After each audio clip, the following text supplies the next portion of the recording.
السلام علیکم ورحمۃ اللہ وبرکاتہ۔ اعوذ باللہ من الشیطان الرجیم، بسم اللہ الرحمن الرحیم۔ الحمد للہ وصلی علی محمد وآلہ الطاہرین، لا سیما بقیت اللہ فی العالمین، روحی لتراب مقدمہ الفدا، یا صاحب الزمان ادرکنا۔ مومنین گرامی، آپ کو معلوم ہوگا کہ حیدرآباد دکن کے ایک ملا صاحب نے اپنی 2 ویڈیو میں امام زمانہ روحی و ارواح العالمین لہ الفدا کی شان میں گستاخی کی ہے۔ آج ان کی بعض باتوں کا جواب دینے کی سعادت حاصل کر رہا ہوں، لیکن یہ بتا دوں کہ میرا یہ بیان سنی بھائیوں میں جو پڑھے لکھے منصف اور اہل بیت نبی کریم سلام اللہ علیہم کے چاہنے والے ہیں ان کے لیے ہے، یا وہابیوں میں جو معتدل ہیں ان کے لیے بھی ہے، کٹھ ملا ناصبی اور دشمن اہل بیت رسول صلوات اللہ علیہم کے لیے نہیں ہے۔ بہرحال تمہید میں ایک بات آپ کو صاف صاف بتا دوں کہ بعض شیعہ حضرات بھی یہ کہتے ہیں، سنی بھائی کا ماننا یہ ہے کہ امام زمانہ عجل اللہ تعالی فرجہ شریف ابھی پیدا نہیں ہوئے ہیں۔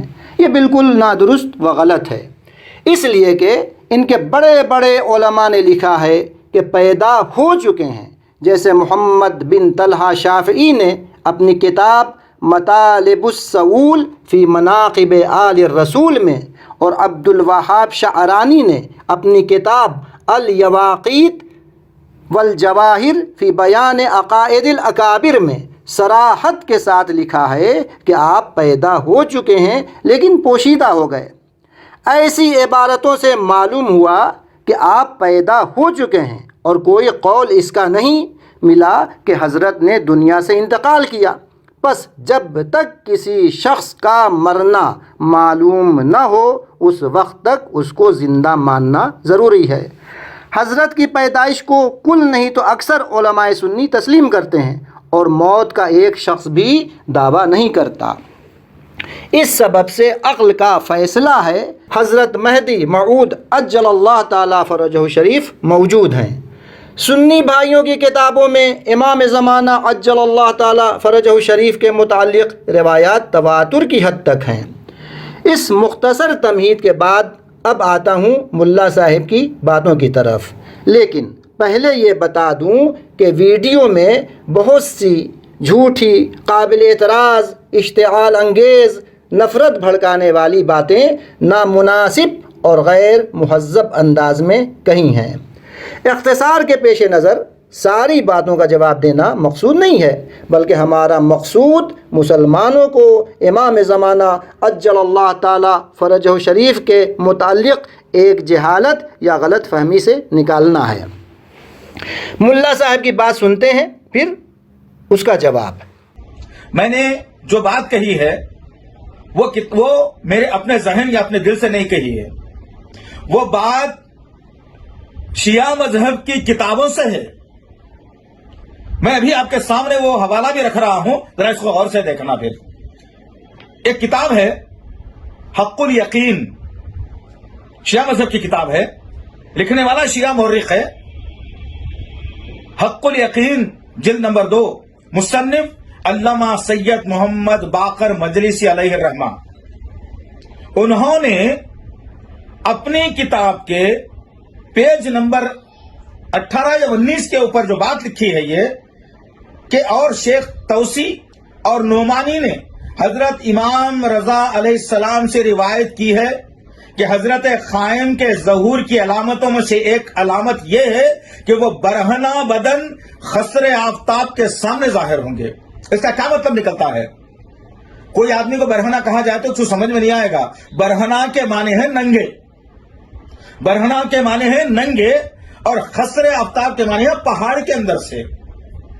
2 باتوں کو میں نے خلاصے کے طور پر رکھا۔ اگر میری یہ بات اگر غلط ہے تو پھر شیعہ مذہب کی کتاب بھی غلط ہے۔ میری بات کا اگر کسی کو تکلیف اگر ہوئی ہے تو سب سے پہلے اپنی کتابوں کو نکال کے باہر کرنے کی ضرورت ہے۔ اس کو ذہن میں رکھ کے بات کیجئے۔ نمبر 2 بات وہ یہ کہ اپنی کتابوں کا مطالعہ کرنا۔ آپ کو بھی اپنی کتابوں کا مطالعہ کرو۔ بہار الانوار